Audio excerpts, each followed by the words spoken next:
SOE-GBT Clacc, man, and I'm back with another reaction video. Just Reactions TV. I just keep the camera. Shit. Be alright though. What's going on, man? I hope you're having a good night, man. Having a good night, man. Shit, I'm chilling. Before we get into the video though, make sure I hit that you know what I'm saying, like button and that subscribe button. You feel me? It's free right there. Go ahead and press it. You feel me? Matter of fact, don't even press the like button yet, man. Press it when you finish the video. Make sure you go all the way through the video. You know what I'm saying? You feel me? I don't know. Lil Jeff was something different. He was something different. You heard me? You know what I'm saying? King Von was something different. You heard me? Because I ain't never got online and told nobody what I done did in the street. Feel me? I don't even tell niggas around me for real what I done did in the streets. You know what I'm saying? I don't trust nobody for real. So why you telling motherfucking shit? You know what I'm saying? Because shit, you'll never know who will turn on you. You know what I mean? So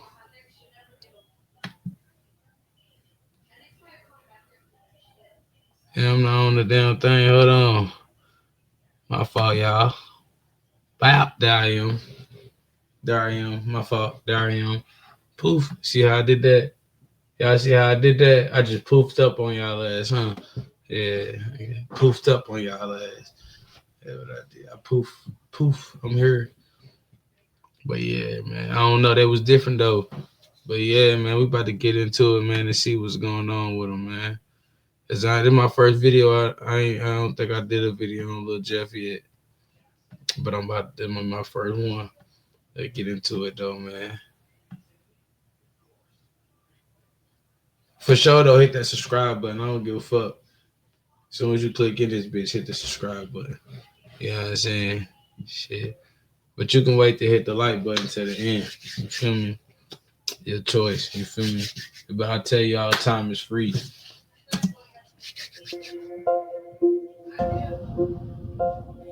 When it comes to Lil Jeff and his alleged bodies, the rumors and theories tend to range from the absurd, suggesting that he's truly a demon catching all of these bodies, to pretty much complete denial that he ever killed anyone at all. But there's no doubt to me that Jeff was really in these streets though, with several videos circulating on Q50's Instagram years later showing that by 2024, Lil Jeff was indeed a hardened gangster riding around the city, constantly strapped with guns, ready to kill at a moment's notice. However, it would seemingly be a process of several years before he would become the hardened gang member he was known as today. In one of the earliest YouTube videos covering Jeff's alleged bodies, his rumored murder spree stretches all the way back to September 2014, with his first alleged body supposedly being an 18-year-old who went by the name Mally Marl, real name Kamal Burton, who was allegedly affiliated with the H-Ray mob. Although the murder itself would take place in the far south side in the Old Geld Gardens community, at the time Jeff would have barely been a 12-year-old boy, seemingly gifted in basketball. He would have been spending most of his days training for a career in the sport. Also, according to a CPD spokesperson, Marl was approached by two men who then opened fire. The idea of a scrawny 12-year-old Jeff being mistaken for a grown man in this case sounding pretty unlikely. But for further context, even Jeff's own brother Boogie would have still only been 16 years old at the time of Marl's murder, albeit he would arguably always look older than his age. In more time, we'll likely learn much more about Jeff in his younger years as things come out, but when it comes to his deeds in the streets, it's likely much more sensible to take his own account of his childhood seriously. As he would recount in his DJU interview, Jeff would allegedly truly get in the streets quite late in his life, around 2020, this being his last year in high school and graduation. So around what age did you jump off the porch and start hanging out in the streets? I'm gonna say when I came outside for real, I was like 18. Okay. I just turned like 18. However, this certainly doesn't mean that Jeff's childhood was normal by any of broader society standards, as Jeff would also open up to DJU, saying that his father was not in his life growing up, as he... Bro, just because the nigga went outside at 10, 11, 12, 13, 14, don't mean the nigga wasn't carrying that thing. You know what I'm saying? If a nigga played with him, he was gonna get him right. You know what I'm saying? For sure. You feel me? Because I went to school with, and grew up with, you know what I'm saying? And still, I'm still cool with a lot of niggas, you know what I'm saying? You know what I'm saying? That played ball with me, you feel me? Actually went to college and shit, you feel me? But they niggas that'll beat your ass. And they niggas that'll pop your ass too. So it's like, shit. I feel like they chose a different route, and I chose a different route. You feel me? 'Cause I was hooping, I was good at basketball. You feel me? I actually was good at football. That was my favorite sport. It still is my favorite sport. It's just dangerous. You know what I'm saying? But yeah, I played basketball for sure though. That was my second favorite sport, and it went dangerous. So I just chose that sport. You feel me? Until shit, so it just took a turn. Shit, go left. You know what I'm saying? So shit. But yeah, I grew up with niggas that was I could have chose, you know what I'm saying, chose to be in the field with me for sure. You know what I'm saying?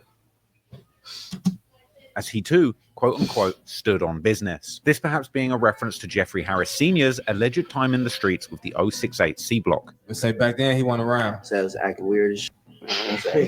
It's cool. I'm dope, man.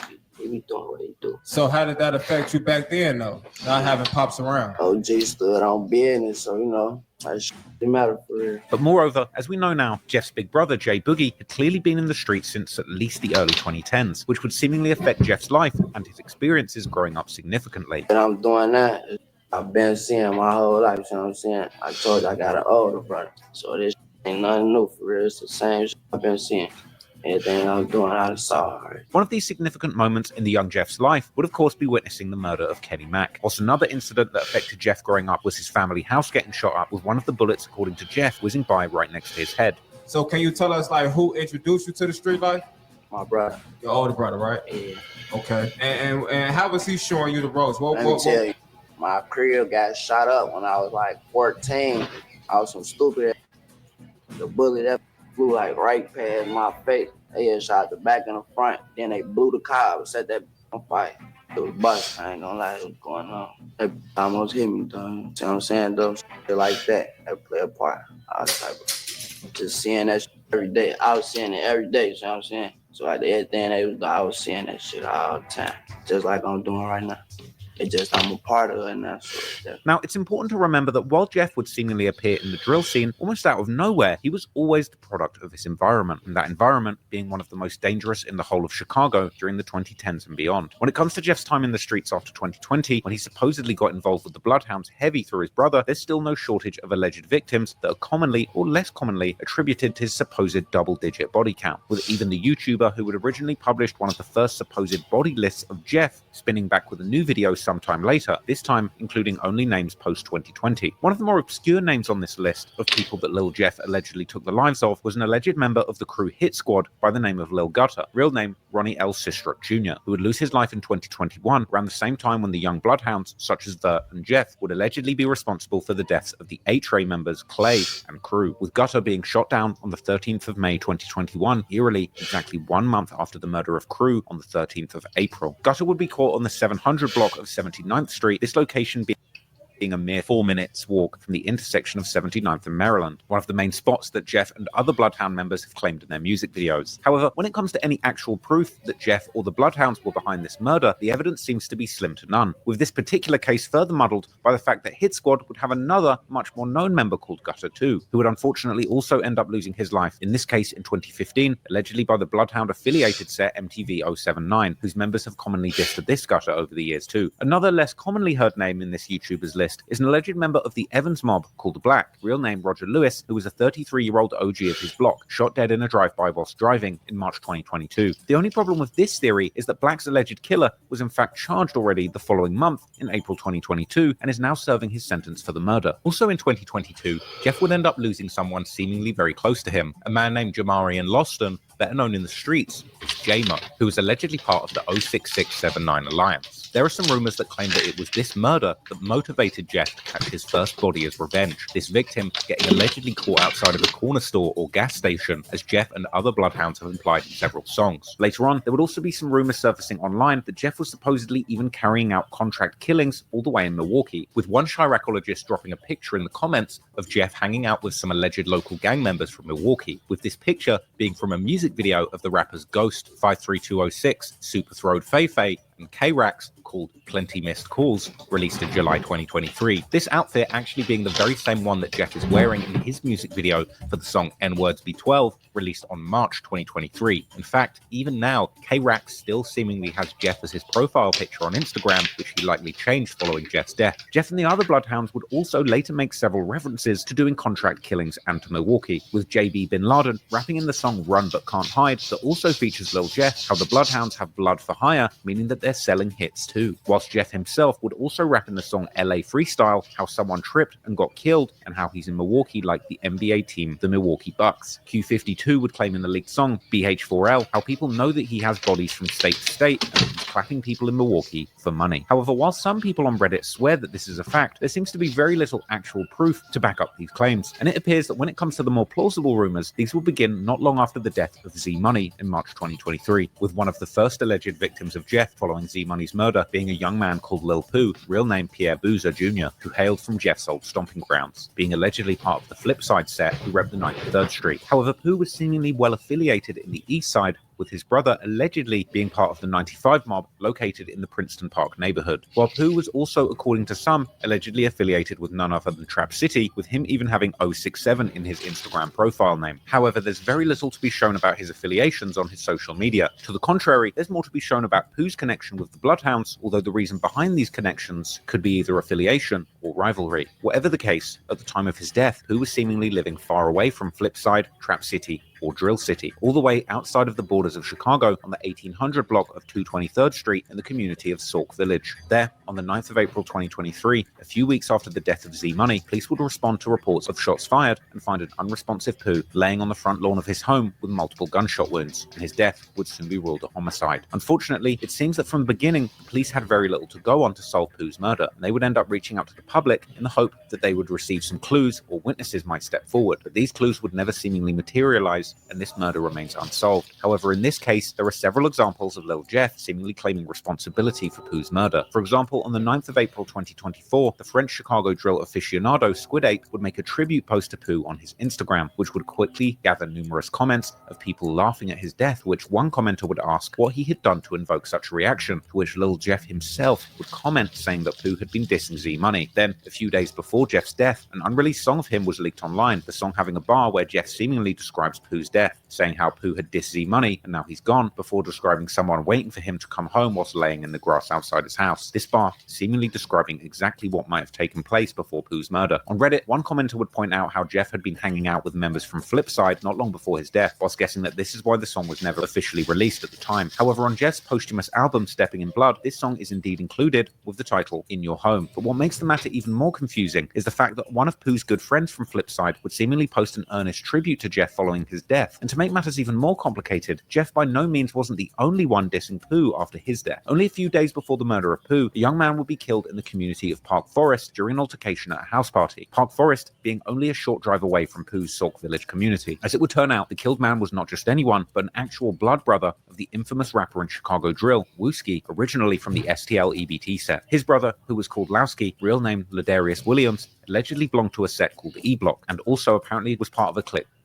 called Haddyway, which, much like the Bloodhounds, allegedly consists of members from a few different sets and is named after a boy called Haddy, who was killed in 2016. This clique having been in a deadly war with JB Bin Laden's 400 East set for years. As the rumor would be, Pooh had allegedly had something to do with Lowski's death, and following Pooh's death, the members of the Haddyway would also seemingly claim to have been behind his murder. Meanwhile, following Jeff's death, Pooh's brother would rejoice on social media, laughing at how everyone who had dissed his brother had ended up getting shot themselves. However, who all these people were besides Jeff was not entirely clear, as it seems that Pooh was a known menace on the east side, as a rapper affiliated with the mixed mob set called Lou Glocks would say in his tribute to Pooh. This being yet another example that Pooh seemingly had both many affiliations, but also many enemies on the east side. But then, coming into the summer of 2023, Jeff would allegedly catch someone that almost no one would deny being his likely victim. As mentioned earlier, the murder of Z Money would allegedly break down the decade-plus-long affiliations between Trap City or Chris World and Drill City, with Jeff and his Bloodhound friends from that point onwards seemingly being consumed by their urge for a get-back for Z Money. In the song 333, which would seemingly first leak or be unofficially put out by Jeff's team some weeks before his death, the track would officially be released on the 14th of July with a music video that was filmed while Jeff was still alive. In the song, Jeff raps a bar about the Bloodhounds shooting so much on the Rhodes Avenue that their ops had to shut their trap down. This bar likely referring particularly to the Rhodes Avenue roughly between the 66th and 68th Streets, which is one of the main areas of Trap City or Chris World. Indeed, looking at sources like Chicago's Spot News, who follow the CPD's police radio traffic, there would be numerous times that gunshots would be reported around that area during the summer and fall of 2023. In fact, in his February 2024 song called Striker, Jeff even specifically implies that they are the reason why Trap City... I ain't even gonna lie to you, bro. To keep 100 with you, these niggas better go in hiding. You heard me? They better go in hiding. Any nigga that claim Trap City or the Bloodhound or whatever the hell they claim, them niggas better go in hiding. You heard me? Listen to me. No cap to you, bro. They better get put up. They better go get put up somewhere. Because the feds is gonna be knocking at their door. The feds is gonna be on their block. If they not already on their block. They listen to me. And then he got a cousin named Q50 or something like that, bro. He better get put up too, cause if they charge that Trap City nigga Rob with the murder of manslaughter of Lil Jeff, nigga Q50 them could get charged with something too on Jeff body, bro. Come on now, just cause they was on that drill with him. Shitting me. Boy. They can say they was on a drill with Jeff. They was with Jeff.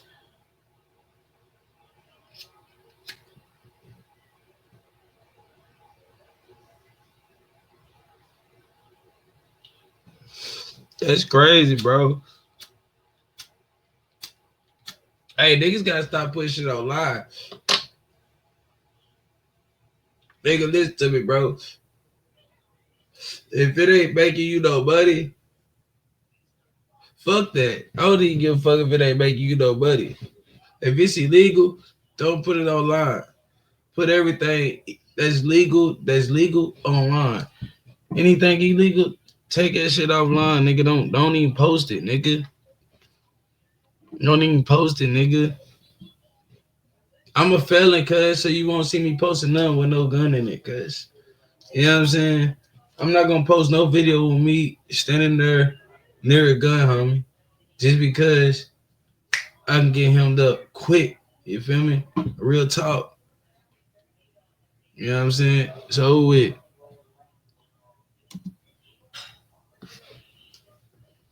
Trap City's hood is so often on Spot News. However, the alleged get back to Z Money would surprisingly take place far away from the hood of Trap City. On the 25th of June, at around 8:55 p.m., Trap City member called Lil, real name Jaleel Goins, will be sitting in a parked rideshare car in the Little Italy neighborhood near the University of Illinois Chicago campus. This neighborhood, sometimes now called Little Italy or University Village, is these days a truly upmarket neighborhood that's experienced high levels of gentrification since its inception as the home of many of Chicago's first Italian immigrants and the demolition of all the large public housing complexes during the 2000s. By all accounts, this is one of the safest neighborhoods in Chicago, one of the last places where one should expect to be a victim of gun violence. Nevertheless, while Leo was sitting in his rideshare car on the 1300 block of West Taylor Street, someone would approach the car on foot and open fire through the rear passenger window, shooting inside the car numerous times before running away. The rideshare driver would immediately take off and drive the seriously wounded Leo to the nearest hospital, which was less than a mile away, but by that time, it would already be too late and Leo would be pronounced dead upon arriving at the hospital. The local ABC 7 News will be at the scene later that night and the next morning, interviewing.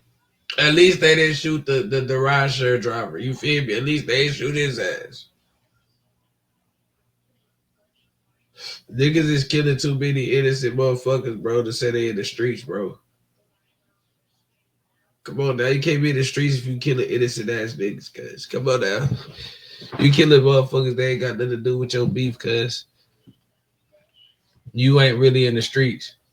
You just went out there spraying. Just to say you did some shit.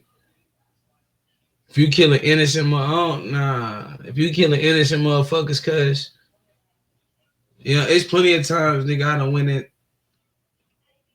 went in cribs, cuz, lay niggas down, cuz, and didn't harm no kids. No, none of that. Come on now.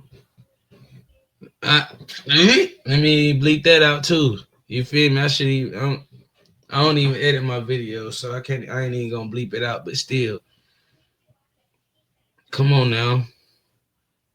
No. I can't say you street, cause if you hurting kids and you just hurt innocent motherfuckers, cuz in your beef and what you doing. You know what I'm saying? I can't. You know what I'm saying? The kid ain't selling the drug that you going in there to take. You know what I'm saying? And if he is, it's a kid, cuz. You know what I'm saying? He probably getting the drugs from his daddy. You know what I'm saying? Get his daddy. You leave him out of it. Come on now.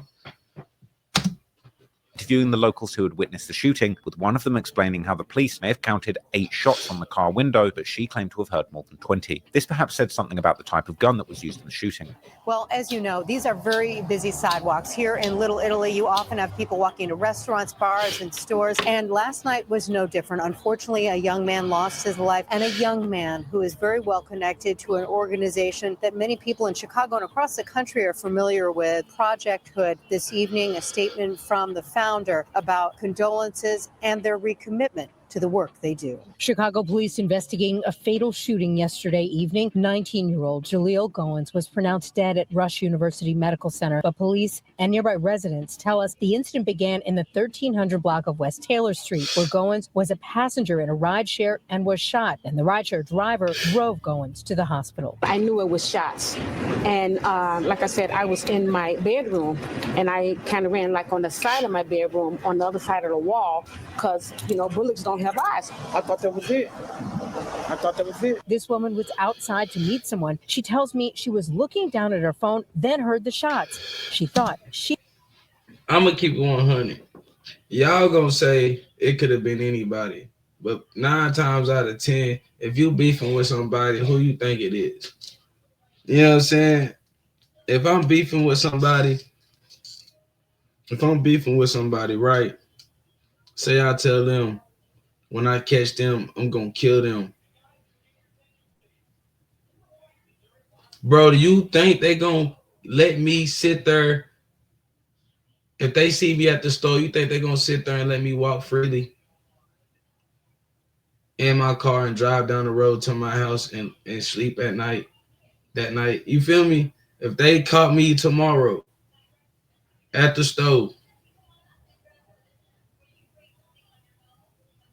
and see me driving off, bro, them niggas ain't even about to buy nothing in the store, nigga. They about to drop everything that they was doing, nigga, and they about to be on my ass. So, damn, well, I'm turning into one of them, ain't I? I'm turning into a couch detective. A couch detective. Fucking ass. she had been shot, but she had not. I'm down there on the ground crying and shaking and stuff. Pow, pow, pow. They said it was like 8 shots. No, I believe it was more than 20. Pastor Corey Brooks confirms Goins was the son of an employee at Project Hood, releasing a statement saying in part, "Today, we are not just an organization. We are a family mourning the loss of a young life taken far too soon." I'm still processing it because I'm still shaking. It's scary. Mm-hmm. You know, we should be able to walk out our door, walk to get something to eat, walk to get the newspaper. Stuff is happening everywhere, but something definitely needs to be done about the crime. Pastor Brooks tells us that Goins was a son of their executive assistant as well as a brother of their youth manager. In his statement, he went on to say, this reminds us of the need to stand together against gun violence. As for the investigation, Chicago police tell us at this point, no one in custody, no motive. Following the incident, the rideshare driver too would open up about his traumatic experience, explaining how Lil had likely passed away already during the short drive to the hospital. The rideshare driver whose passenger was shot to death in his car near UIC is opening up about the traumatic experience. 19-year-old Jaleel Goins was shot after getting into Robert Smith's car on Sunday night. Smith says he hit the gas when someone standing outside of the car started shooting. He rushed Goins to the hospital where he was pronounced dead. I was running stop signs and intersections to get away. So at one intersection, I had to stop because there was a car coming through, and then I turned to him and said, hey, I'm going to take you to the hospital. And he said, okay. Then the next time I stopped, I had to stop at a light because there was two cars coming through the intersection, so I couldn't run it immediately. I looked back then, and he wasn't moving anymore. Police have not made any arrests in this shooting. The very next day, on the 26th of June, Jeff, together with JB and Q50, will drop their remix to Lil Yachty's popular track Coffin, reusing the beat and making their own version of the song with the same name. The song and music video had obviously been made a long time before Lil's death, but the timing of the drop is still pretty interesting given the title of this track, Coffin. And the music video for Coffin begins with Q50 showing an old video of Z Money to the camera as the title of the song is placed on top of it. And the video ends with Q50 making a Z hand sign to the camera, showing that the death of Z Money was certainly playing a major role in their lives at this point. While in the lyrics, Lil Jeff largely continues his usual antics, talking about toting switches and Dracos and killing his ops with face shots, as well as saying how their ops are sneak dissing and throwing subliminals, before ending his verse by saying how he might rob a rapper next while showing two bust-down watches fully flooded with diamonds on his arm. The implication seemingly being that Jeff was already deep in his habit of robbing people of their watches at this point, with him even rapping that he might rob a rapper that just signed a record deal. And for the record, these watches are serious licks. Bro, check this out. If you rapping, homie, and your fans don't just like your music, they actually want you to go and do what the fuck. You know what I'm saying? You feel me? And post that shit because they want to see it. They ain't your fans. All right? They ain't your fans. Like, if they want to see you go and commit you know what I'm saying? If they want to see you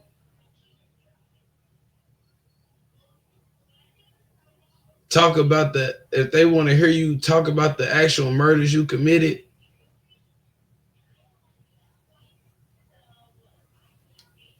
they ain't your fans. You feel me? For real, for real. Like, that's the only way. I don't know, though, but I feel like, I'm going to put it like this. I feel like that, the type of nigga I am, though, I'll look at this situation and I'll look at niggas, bro, and be like, they actually had to go out here.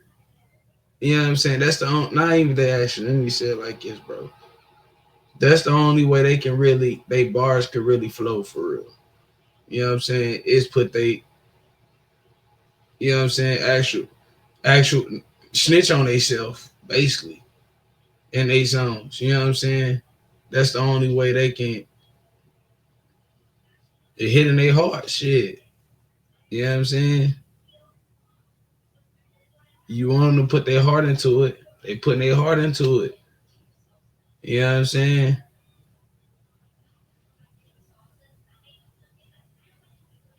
Niggas really spilling you know what I'm saying? If they ain't talking about,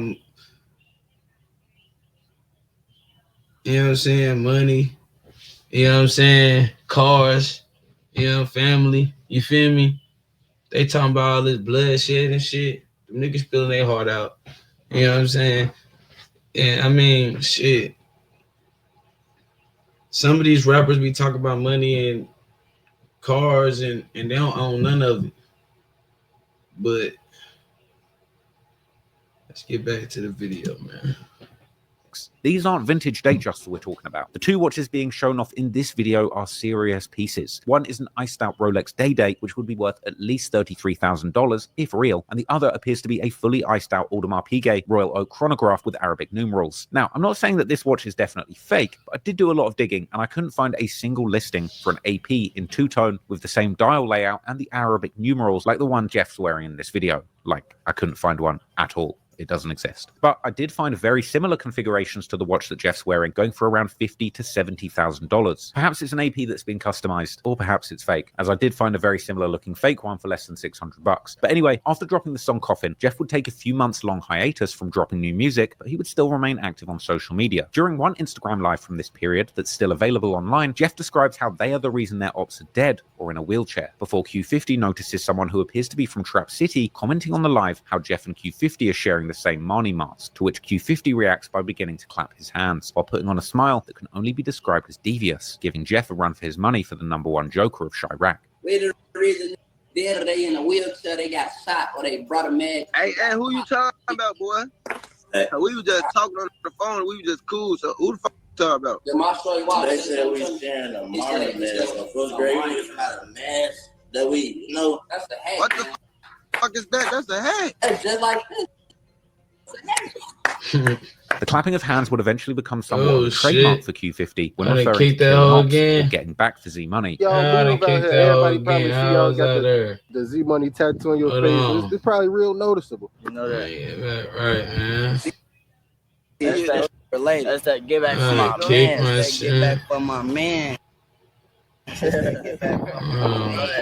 Y'all basically let us know who that is too. We see y'all keep his name alive. That chance y'all get. That's cuz. That's how. Too high for this shit. You see photos, he don't real sandbox, baby. Doesn't know like the impact he had on the hood that he. You see it turn on my face. You see that? Hey, look, relentless.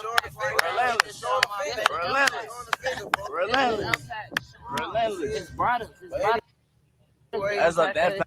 Look, hey, look. The same stock cried about, you know. Anyway, more Trap City members would soon enter the chat, aiming their disses particularly at Q50, saying how he just came outside in 2020, and pointing out that he has Z Money tatted on his face, but hasn't even known him for over 5 years, as well as saying that he used to be just a gamer, to which Q50 would once again respond simply by clapping at the camera. Hey, why do niggas talk about niggas running? Oh, ain't no gonna have me running, folks. Hey, look though, folks. They got no money on these racks, man. Hey, hold on. Even if folks came outside yesterday, guess what? But I can't see no. A lot of fame you gonna bounce. That's a compliment. All right, the comments. They said Quill just came outside, got that man on my dead grandma Els. Come on now. On first grade, I've been just Hey, Els, where just start doing. This back and forth would only intensify, with Vert now addressing Trap City explicitly, while Q50 would reminisce about the times that he allegedly made Trap City members run, before the discussion would eventually turn to Lil, with Jeff saying how he can't even smoke with you if you don't smoke Lil. I wasn't even talking about them because they had some goofy to me now, because I wasn't even talking about them. I wasn't even saying even said that about 67. They had straight peons from me. They did it themselves. I wasn't even talking about them. They came trying to come into my life and be funny. Yeah, folks used to ride horses. Why you talking about some this, that? You know all that. I see where it is. What it is, where it's at. 80 of them want to be so cool with 67, and that's what it is. I see that. Oh, man. They say I woke up, started spinning. That's like you know what I'm saying? That's a compliment. Hey, Els, on my dead grandmother's grave, please go stand on your block right now and I'll finish tell you just like I did. No. Yeah. So folks, can we get half that list last today? Off that Leo? I don't even know. So you don't want to smoke Lil, I ain't trying to match. I ain't gonna lie. Let's play a new. If you ain't smoking my eyes, I can't smoke your eyes. Then, after taking almost half a year break from dropping new music, Jeff would come out with a new song and music video together with Vert in late December 2023, a track titled Stretched. In the song, Jeff ends his verse by rapping how he caught one of his ops in a bowl, this more specifically meaning a fishbowl, which is a reference to somebody being caught in a car with windows that are not tinted, making them an easy target, with this obviously seeming like a clear reference to the fact that Lil was caught in a parked rideshare car. Jeff would later make the same fishbowl reference during one of his IG lives, saying how he's trying to catch a shark in a shark tank. I caught it in a fishbowl. I'm trying to see if you would catch a big shark in a fish tank. And a few months later, in March 2024, the Trap City and Lil dissing would continue as Jeff and Vert released a song and music video titled FTO, a common abbreviation for F the Ops. And on the song, Vert first raps how his old friends have become his ops now, before Jeff comes in, starting his verse with a wild opening line, saying that he left 7 people dead in his city, this time dissing Lil by name, saying how he's not giving any passes and anyone lacking is getting smoked, before saying how they're smoking on a Lil pack. Later that same month, Jeff and JB Bin Laden would release their song and music video titled Run But Can't Hide, where Jeff raps just like Vert in the previous song that he's now beefing with guys that he used to be so close with that they used to sleep in the same bed. This would be almost word for word the same thing that Jeff's mother would allegedly tell him in a text message, where she appeared to praise him for the murders he was doing in the streets and appearing to be in awe of her son's violent reputation, saying, "Go ahead, son, your name ringing bells in the streets." I said, "Is that my boy?" And going on to say that she loves to see him sliding on the kids who slept in the same bed as him as a child. With this old Instagram story from Jeff showing this supposed text exchange with his mother going viral after his death and even getting reactions from channels like No Jumper. Dissing Lil and Trap City had now become a common occurrence in the BloodHound's music and would continue like clockwork. In the song No Tomorrow by Q50, Jeff and a rapper called FG Red dropped with a music video in April 2024. Q50 raps how he calls the last dead op from the 67th, aka Trap City, an Uber pack. And this was once again followed by that same month with Jeff's solo song Montana, where Jeff raps how they're killing their ops while the ops are throwing L's. This once again seemingly being a direct reference to Lil, as Jeff and the BloodHounds would also make it their habit following the death of Lil to drop L's as a diss to him. In the song 333 by Lil Jeff, Q50, and the honorary BloodHound member Lil Scoom from a set called The Burly Boys, that would first appear online in May 2024, but would later be released after Jeff's death, together with a music video. Jeff would once again seemingly reference catching Lil inside of a car, saying how Lil saw him and realized he was stuck. Even after his death, new songs would keep coming out, where Jeff references catching someone in a drive-share car, such as one song that was aptly titled Lift, that seemingly leaked shortly after his death, where Jeff raps how he makes his ops disappear like magic and that somebody shouldn't have been driving in that lift. Jeff himself would also acknowledge that he was dissing Lil in almost every song on his posthumous album, Stepping in Blood, on the song In Your Home. There's also some rumors that Q50 had in fact gotten shot in the leg not long before the murder of Lil, possibly by Trap City, with Jeff and Q50 sometimes seemingly referencing this in their songs. Meanwhile, Trap City members were mourning their loss, with even respected older members like OTF Black and Trap City Rob changing their Facebook profile pictures to pictures of Lil soon after his death. However, the death of Lil would also hit very close to home for even Jeff himself, due to his father being from the area that's now part of Trap City. And following his passing, many people who were seemingly close to Jeff's father would post their tributes to Lil. The rapper Tero, who used to be close with Vert before the beef between Drill City and Trap City, would also make a tribute to Lil in late 2023, saying how he wished he could get him back, to which Jeff would troll Tero by liking the post with an emoji that's hugging a heart. No wonder then that the very next day, Tero would repost another picture of him with Lil, this time with a message implying that the next year, the BloodHounds were going to go extinct. This post now seemingly eerily prophetic, giving what would indeed take place in 2024. But before 2023 would come to a close, 2 other people would lose their lives under mysterious circumstances, with these 2 becoming the latest victims of Lil Jeff, according to online rumors. In the early morning hours of November the 1st, 2023, a man and a woman were inside a parked car on the 8300 block of South Dorchester Avenue, which is in Mixed Mob's hood. These 2 were known in the streets as Lil Deuce, real name Donardo Buford, allegedly from a set called Foster Park, located in the Auburn Gresham neighborhood, located in the far south side. And he was with an infamous female gangster known as D-Money, real name Desiree McGee, who was allegedly affiliated with numerous sets, including the infamous Woodlawn sets like STL-EBT, Gyro City, and Taekwon World, as well as the E-Block Hardyway set from the east side that Wooski's brother Lowski was part of. While the 2 were sitting in the vehicle, the car was reportedly approached by 2 suspects who would open fire on D-Money and Lil Deuce, shooting D-Money once whilst hitting Deuce multiple times in the chest, with both of them being transported to the University of Chicago Medical Center, where they would unfortunately both be pronounced dead. We're told it was around 12:39 Wednesday morning when a 19-year-old man and a 25-year-old woman were sitting inside of a parked vehicle. Police are saying the 2 suspects fired shots hitting the 19-year-old man multiple times in his chest. The 25-year-old woman was shot once in her torso. Both were taken to UFC emergency room where they were pronounced dead. As of right now, no one is in custody, but Area 3 detectives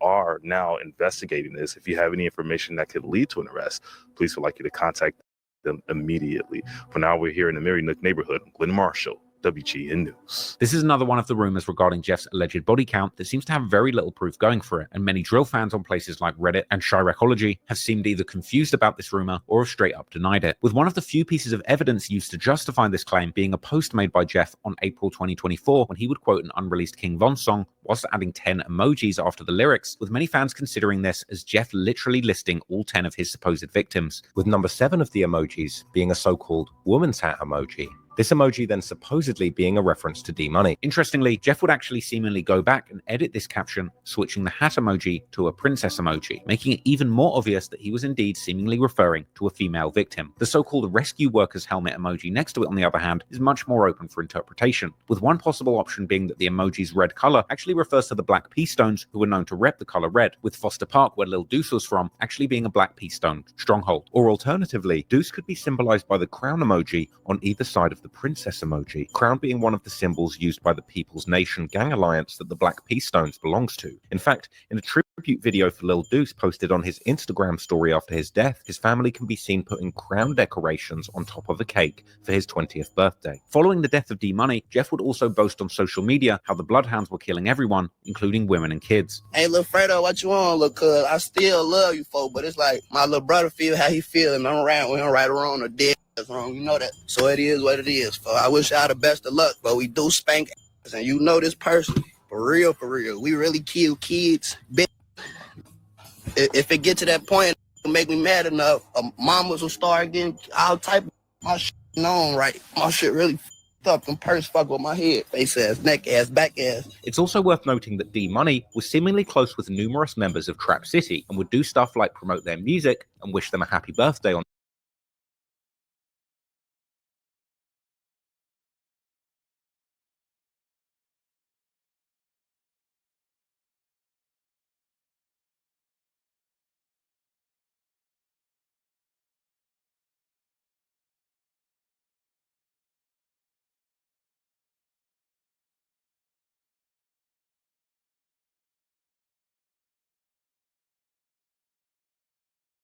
their social media. Moreover, some people close to D-Money, such as the rapper Flame, who is also from the SDL-EBT, Jaro City and Taekwon World areas, would seemingly diss Lil Jeff following his death. There was also seemingly some kind of connection between Jeff and Lil Deuce, as the two were actually following each other on Instagram. But while these two victims seem like wild rumors at best, the next two are commonly believed to be the work of Jeff and the other Bloodhounds, with these two victims in many ways launching Jeff into the spotlight and helping him rise to become one of the most infamous names in modern Chicago drill, as well as being one of the most ruthless shootings the west side of Chicago had ever seen.